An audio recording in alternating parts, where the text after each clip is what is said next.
Assalamualaikum warahmatullahi wabarakatuh. Saya akan menjelaskan isi-isi modul ilmu tafsir. Yang pertama itu pengertian dan perbedaan antara tafsir, ilmu tafsir, dan takwil. Kita bisa membedakan antara tafsir, ilmu tafsir, dan takwil, maka kita perlu untuk mengetahui pengertiannya masing-masing terlebih dahulu. Yang pertama itu tafsir. Secara bahasa, tafsir berasal dari isim masdar atau taf'il, dari akar kata al-faz yang berarti menjelaskan, menyingkap, atau menerangkan makna yang abstrak. Tafsir juga memiliki arti menjelaskan dan menyingkap yang tertutup, yakni menyingkap maksud sesuatu lafaz yang muskil atau pelik. Sedangkan yang ilmu tafsir adalah cabang ilmu dalam agama Islam yang mempelajari cara-cara untuk memahami dan menafsirkan ayat-ayat Al-Quran dengan tujuan untuk menggali makna, hikmah, dan petunjuk yang terkandung di dalamnya.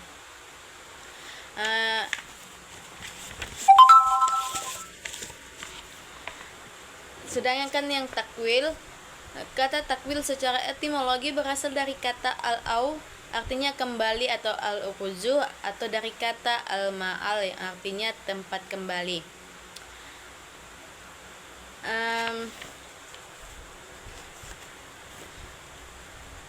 Yang B, perbedaannya. Tafsir atau tafsir, ilmu tafsir, dan takwil adalah istilah yang berkaitan dengan penafsiran teks-teks agama, terutama Al-Quran. Ketiganya memiliki perbedaan yang penting. Yang pertama itu tafsir. Tafsir secara umum berarti menafsirkan atau penjelasan terhadap makna ayat-ayat dalam Al-Quran. Tujuan tafsir adalah untuk menggali makna yang terkandung dalam teks, baik yang bersifat jelas maupun yang memerlukan pemahaman mendalam. Tafsir dapat meliputi berbagai aspek seperti bahasa, konteks sejarah, atau tujuan moral. Sedangkan yang ilmu tafsir adalah disiplin ilmu yang mempelajari metode dan cara-cara untuk menafsirkan Al-Quran secara sistematis dan ilmiah. Ini meliputi studi tentang berbagai metode tafsir seperti tafsir bil al-matsur, tafsir bil rai, serta sebagai pendekatan lain dalam menafsirkan teks Al-Quran. Sedangkan yang takwil sering diartikan sebagai penafsiran yang lebih mendalam atau spiritual terhadap ayat-ayat Al-Quran yang kadang melampaui makna literalnya. Sedangkan yang judul kedua, syarat dan adab seorang mufassir. Yang pertama itu syarat bagi mufassir itu ada tiga penjelasan dari ulama. Yang pertama itu Syekh Muhammad Hussein Az-Zahabi. Syarat bagi seorang mufassir adalah menguasai ilmu nahwu, ilmu sharaf, ilmu lughah, ilmu istiqaq, ilmu ma'ani, ilmu bayan, ilmu badi, ilmu qiraat, ilmu kalam, ilmu usul fikih, ilmu qasas, ilmu nasik wa mansukh, ilmu hadis, dan ilmu mauhibah. Yang kedua itu dari Syekh Manna Al-Qathan. Syarat seorang mufassir dan tata cara menafsirkan adalah bebas dari hawa nafsu, memulai penafsiran Al-Quran dengan Al-Quran, mencari tafsir dari Al-Sunnah, pendapat dari tabi'in, mengetahui bahasa Arab dengan semua cabangnya. Yang ketiga itu Khalid Al-Sab. Syarat bagi seorang mufassir yang hampir semuanya mengenai bahasa Arab, yaitu harus mengetahui fikih al-lughah, hukum halimah, ilmu bayan, al-mani, dan badi. Sedangkan ada seorang mufassir itu, yang pertama itu niat dan tujuan orang yang baik, yang kedua berakhlak mulia, yang ketiga taat dan beramal, yang keempat berjiwa mulia, yang kelima bersikap tawadu, yang keenam tegas dan menyampaikan kebenaran, yang ketujuh mendahulukan orang-orang yang lebih utama daripada dirinya sendiri, yang kedelapan menggaris atau mengumumkan langkah-langkah penafsiran secara ilmiah dan sistematika.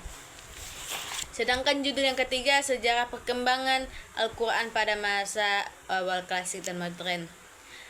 Kegiatan tafsir Al-Quran telah dimulai sejak masa Nabi Muhammad dan terus mengalami perubahan dari masa ke masa. Awalnya penafsiran Al-Quran dilakukan secara lisan oleh Nabi Muhammad dan para sahabat dan langsung menjelaskan ayat-ayat Al-Quran berdasarkan pengalaman dan pemahaman mereka sendiri.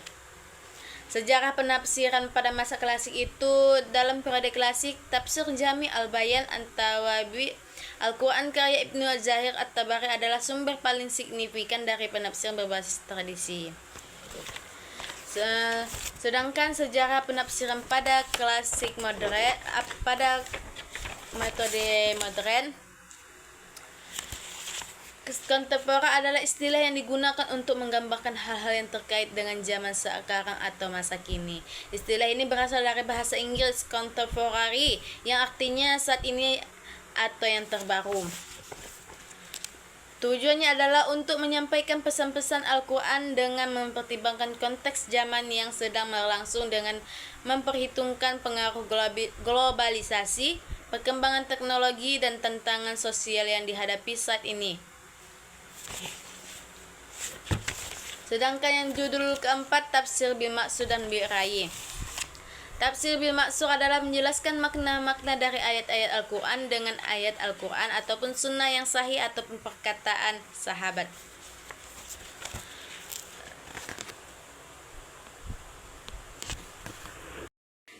Tafsir bil Rayi ada beberapa pendapat ulama tafsir bil Rayi itu. Yang pertama itu tafsir bil Rayi. Tafsir yang di dalam menjelaskan maknanya hanya berpegang pada pemahaman sendiri dan penyimpulan yang didasarkan pada ra'yi semata. Yang kedua itu tafsir bil Rayi ialah tafsir berdasarkan ijtihad mufasir, pendapat atau ijtihadnya yang didasarkan atas sarana ijtihad.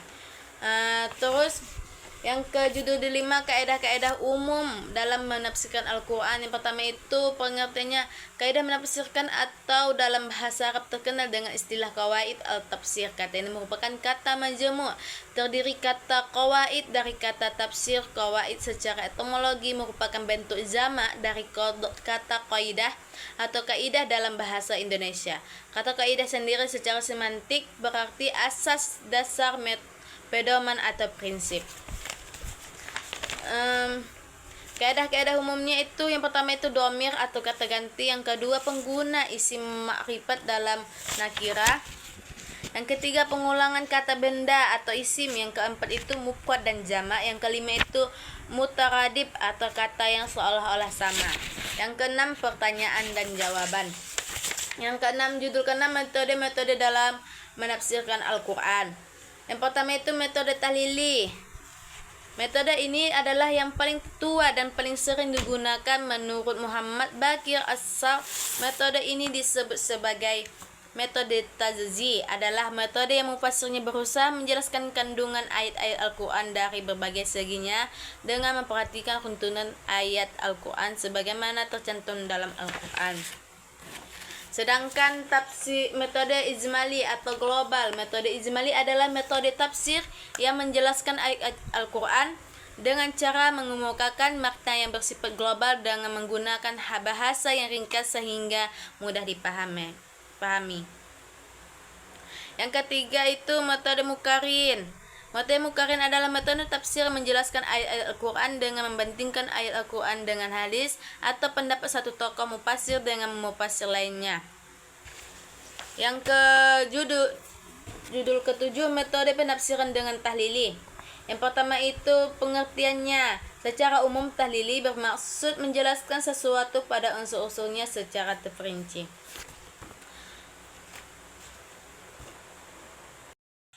Yang kedelapan, metode penafsiran dengan ijmali. Yang pertama itu pengertian dan urgensi tafsir tahlili.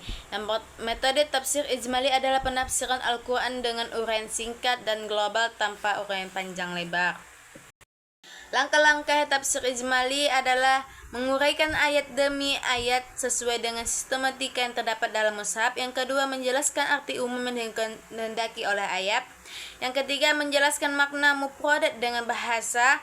Yang keempat, menjelaskan makna ayat-ayat berdasarkan kaidah-kaidah bahasa Arab. Yang kelima, makna yang dijelaskan. Perbedaan tafsir tahlili dan ijmali itu, tafsir ijmali makna ayatnya diungkapkan secara ringkas dan global tetapi cukup jelas. Sedangkan tafsir tahlili makna ayat diuraikan secara terperinci dengan tinjauan berbagai segi dan aspek. Metode penafsiran dengan muqarrin yang pertama itu secara terminologis adalah penafsiran sekelompok ayat Al-Quran atau suatu surat tertentu dengan cara membandingkan antara ayat dengan ayat atau antara ayat dengan hadis atau antara pendapat ilmu tafsir dengan menonjolkan aspek-aspek perbedaan tertentu dari objek yang dibandingkan. Yang ke-10 metode penafsiran dengan maudhu'i.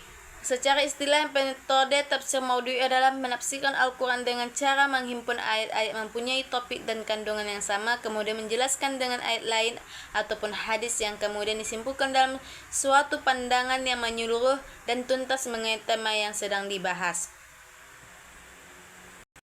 Yang judul ke-11 macam-macam mazhab dalam ilmu tafsir. Yang pertama itu Sunni, yang kedua Syiah, yang ketiga Mu'tazili, yang keempat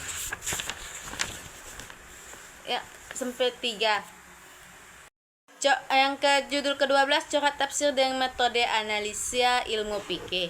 Yang pengertian tafsir berorientasi fikih. Kata fikih berasal dari kata faqiha yafqahu fiqhan wa tafaqaha al-sayyi yang berarti mengerti atau paham akan sesuatu. Sedangkan judul ke-13 corak tafsir dengan metode analisa sufi. Yang pertama itu definisi tafsir sufi. Tafsir sufi atau yang lebih dikenal dengan istilah tafsir isyari secara etimologis berasal dari kata asyara yushiru isyaratan yang berarti memberi isyarat atau petunjuk. Yang corak dan karakteristik tafsir sufi. Yang pertama itu tafsir sufi al-isyari, yang kedua tafsir sufi nazari.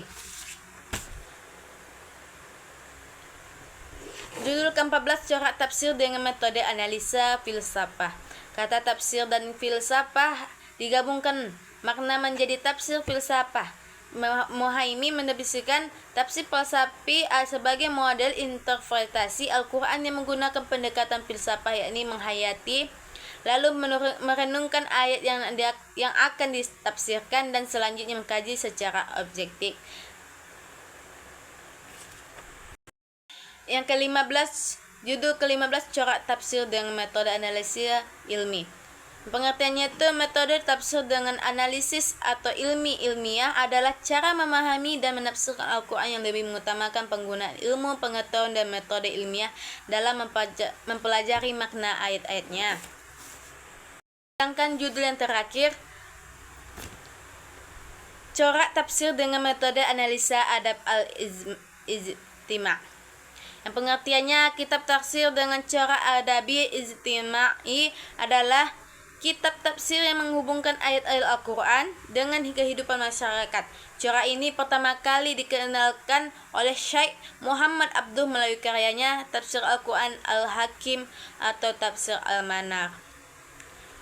Contoh-contoh aplikasi dalam kehidupan itu yang pertama itu hak-hak perempuan, hubungan antara masyarakat. Yang mempelajari tafsir adab al-ijmali itu yang pertama itu